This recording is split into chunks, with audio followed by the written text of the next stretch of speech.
Hello, magandang araw po sa inyong lahat. I-share ko lang po sa inyo itong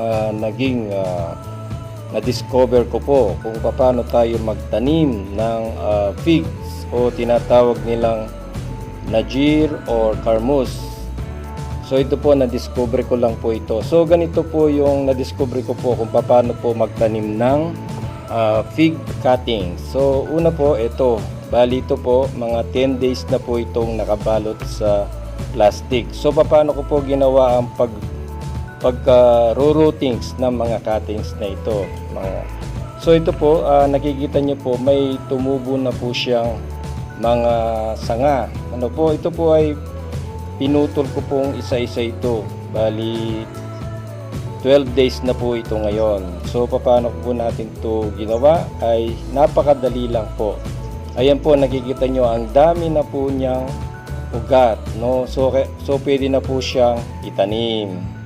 So ito po, ituturo ko na po sa inyo kung paano siya ginawa. Una po ay ayan po sila. Bali pinutol ko po sila ng around 5 inches, ano po, at nakikita nyo po may ugat sila. So ito example po kung paano natin sila napaugat. Ayan po. Unang gagawin nyo po ay babalutin nyo po siya ng tissue paper. Okay? Pagkatapos po ay ilagay nyo siya sa plastic na yung plastic yellow na tinatawag nila at lagyan nyo po ng konting tubig. Ayan, lalagyan po siya natin ng konting tubig. Ayan, ang gagawin nyo po ngayon ay itali nyo lang po yan. Isisil lang po natin yan. At pagkatapos dyan, ayan po yung initaw after 10 days. Okay? So ngayon, paano po natin siya itatanim? So nagbabad po tayo ng tubig ng saging.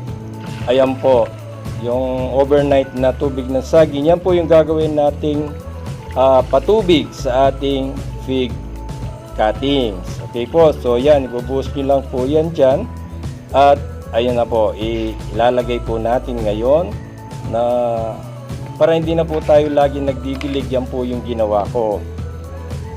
Bali, linagyan lang po ng parang pabelo. Ano po?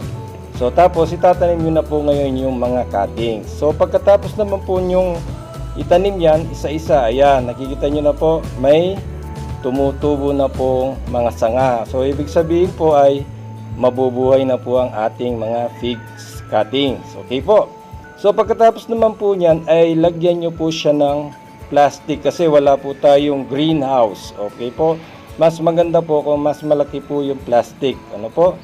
So, ayan po, i-stay lang po natin yan mga 15 days. Ayan, tignan nyo po ngayon after 15 days. Ayan po. Napakalaki na po ng mga dahon nila. At makikita nyo po, talagang healthy po na tumutubo ang ating mga fig cuttings. Okay po? So, ganun lang po kadali ang pagtatanim at pag-rooting ng ating fig cutting. Salamat po!